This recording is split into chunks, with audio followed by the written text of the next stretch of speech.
En manchette aujourd'hui, de futurs policiers sensibilisent des parents à l'utilisation des technologies et domination des Huskies en cette deuxième ronde des séries.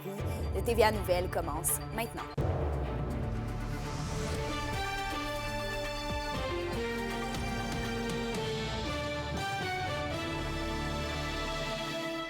Bon lundi à tous, c'est un plaisir de vous retrouver. On va d'abord parler de sensibilisation aux risques des réseaux sociaux, puisque c'est la mission que se sont donnés des étudiants en technique policière ce week-end. Ils étaient présents à un tournoi de collégial de basketball à Val-d'Or, mais c'est plutôt les parents qui étaient la cible de leur démarche. Un reportage d'Alexis Dumont. L'hyper-intimidation, les sextos, la géolocalisation, ce sont tous des thèmes abordés par 4 jeunes en technique policière du cégep de l'Abitibi-Témiscamingue. Ils étaient réunis samedi dans le but de sensibiliser les parents à cette problématique vécue par plusieurs jeunes.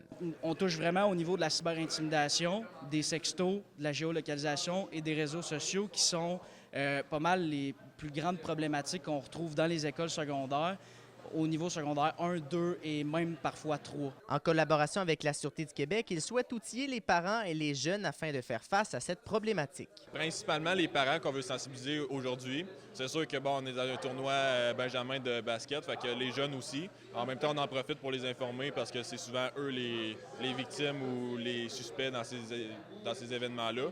Mais notre but premier, c'est d'informer les parents parce que c'était ça qui me manquait présentement. Les parents sont informés de la problématique, mais ne sont pas informés des ressources qui sont là pour les aider. Donc, nous, ce qu'on vient faire par rapport à ça, c'est qu'on les informe de la problématique, mais on informe aussi des ressources qui sont là. Ce kiosque présenté samedi peut réellement aider à faire prendre conscience de cette réalité aux parents et même aux jeunes. C'est du moins l'avis de Jacob William, co-instigateur du projet. Donc, cette formule-là, je pense qu'elle est quand même gagnante. Puis les gens, ils sont quand même généralement contents de nous voir ici aujourd'hui, puis d'être là pour un peu une mission commune, là, donc généralement positif. Pour ces étudiants de la technique policière, le message qu'ils souhaitent passer est clair. Pour tous les parents qui nous écoutent, le mot qu'on aurait à dire, c'est vraiment parlez-en avec vos enfants. Souvent, ça n'a pas besoin d'être une discussion d'une demi-heure, juste en parler, lâcher le mot pendant un souper de famille ou autre.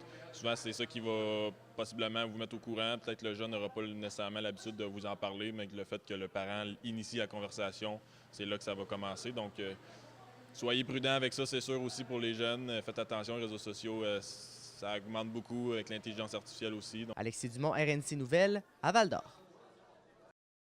La question du jour TVA, une présentation de Mobilier Bélan qui vous offre depuis plus de 50 ans un service de qualité et un grand choix de matelas mobilier électro au prix compétitif que vous recherchez. À la question du jour, on vous demande, devrait-il y avoir davantage de sensibilisation pour un usage responsable des technologies? Pour voter et commenter, rendez-vous au tvaabitibi.ca. Et dans le réseau de la santé maintenant, le CIS de l'Abitibi-Témiscamingue consacrerait plus de 240 millions de dollars à de la sous-traitance au privé et à de la main-d'œuvre indépendante. C'est ce qui découle d'une nouvelle analyse produite par la CSN à partir de données publiques. Et la nouvelle passe mal aux yeux de la CSN alors que Santé Québec a récemment reçu la directive de couper 800 millions de dollars dans le réseau. Selon le président régional du Conseil central, l'organisation de santé renonce à l'expertise précieuse des membres du réseau public aux mains du privé, mais aussi que les contribuables se retrouvent à payer en double, une fois avec leur impôt et une autre fois lorsqu'ils ont recours au privé. On se tourne en politique fédérale à l'aube du débat des candidats dans la région. Il est maintenant l'heure de résumer les dernières semaines. Donc, dans un reportage complet ce soir, on fera un tour d'horizon des candidats en revenant notamment sur les promesses et leurs engagements. Donc, ne manquez pas le tout au TVA 18h. Et on poursuit avec la Chambre de commerce de Val-d'Or qui tenait cette fin de semaine la 45e édition du Gala de l'entreprise. La soirée a permis d'honorer 30 finalistes et de couronner 18 lauréats. C'est l'humoriste Mathieu Dufour qui assurait l'animation de la soirée pour une deuxième année consécutive. Le prix de la personnalité de l'année a été remis à M. Éric Beauséjour, qui a passé de 10 à 120 employés dans son réseau de magasins de proximité à Val-d'Or, Rouyn-Noranda, Louvicourt et Sullivan. Et le prix spécial du jury a pour sa part été décerné au Carrefour de la Vallée de l'Or, qui intervient auprès de centaines de jeunes et de nouveaux arrivants. On va maintenant parler de chasse et pêche Avec le printemps tardif, mais surtout avec le contexte économique, est-ce que les consommateurs ont toujours envie d'acheter des équipements de plein air? Notre collègue Olivier Morin répond à la question. À l'approche de la saison estivale, les magasins spécialisés dans la vente de véhicules récréatifs et d'équipements verront leur vente augmenter. L'intérêt du consommateur est là. Là, avec le beau temps là, qui arrive en fin de semaine, les portes ouvertes des différents commerces commencent. Les ventes vont commencer là, dans les prochaines...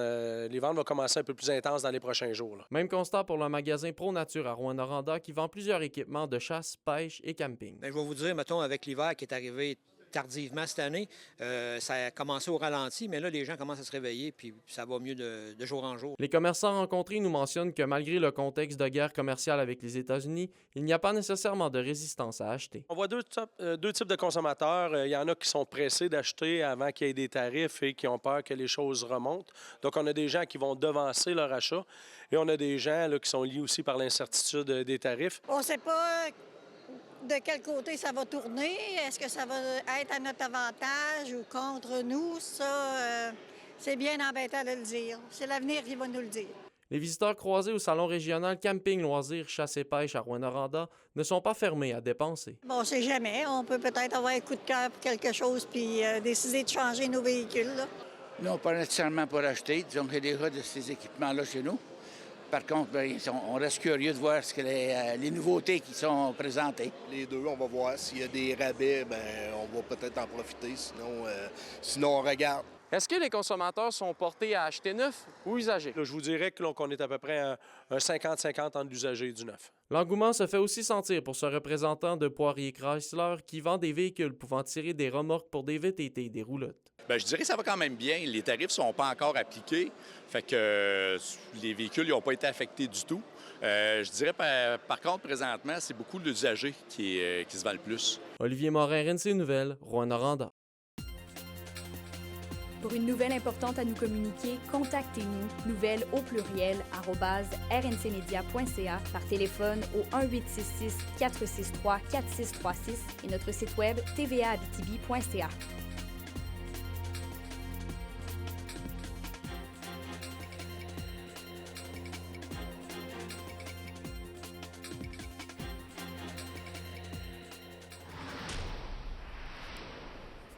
Et au culturel, nouvellement arrivée en région, l'autrice Madeleine Lefebvre sort son 4e recueil de poésie intitulé « La durée des espaces blancs ».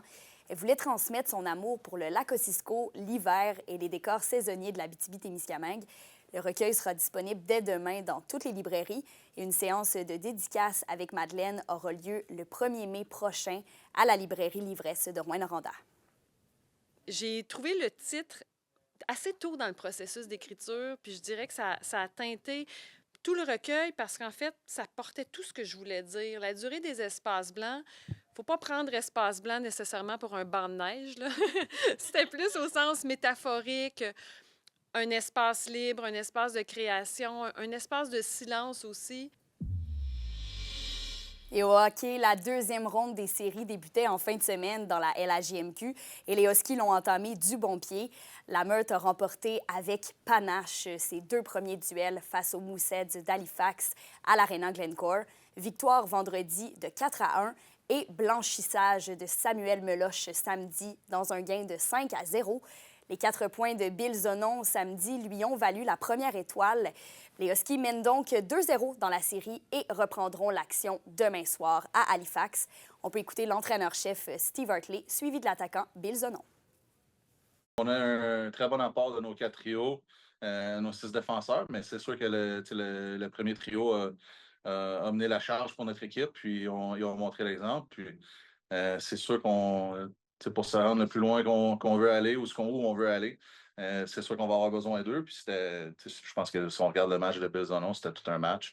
Ils volaient sur la patinoire, puis c'est plaisant de voir ça à ce temps-ci. Notre travail a été récompensé. Je pense que notre ligne, on n'a pas tout le temps eu les chances de marquer ou peu importe. Puis comme j'ai dit, on a été récompensé, on a continué à travailler, on n'a pas abandonné. Puis les bonnes choses se passent quand tu travailles. Et ensuite, au sport collégial, ça a été une grosse fin de semaine pour les équipes de l'Abitibi-Témiscamingue. D'abord, les Gaillards en soccer intérieur ont été sacrés grands champions du championnat de fin de saison en Division 3.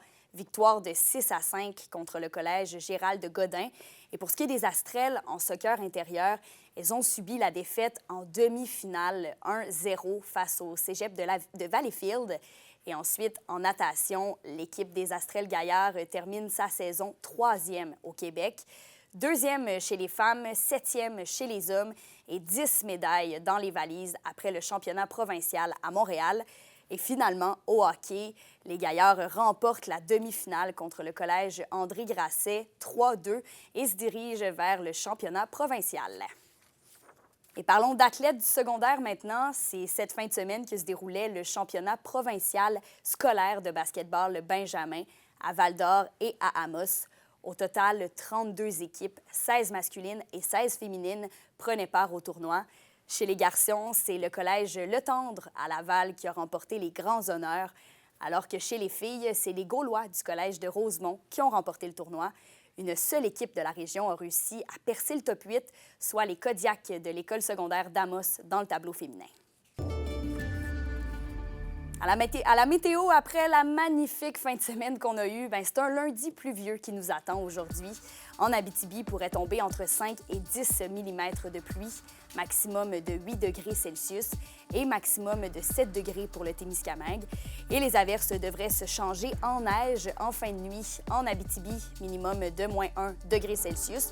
Et plus au sud, la pluie va cesser vers minuit et ce sera nuageux par la suite, maximum 0. Je vous informe en terminant que vous pouvez maintenant visionner nos bulletins de nouvelles du midi et du soir en direct sur le site de TVA Abitibi-Témiscamingue. Donc voilà, ça fait le tour des informations en ce lundi. Revenez-nous ce soir pour le TVA 18h. À plus tard.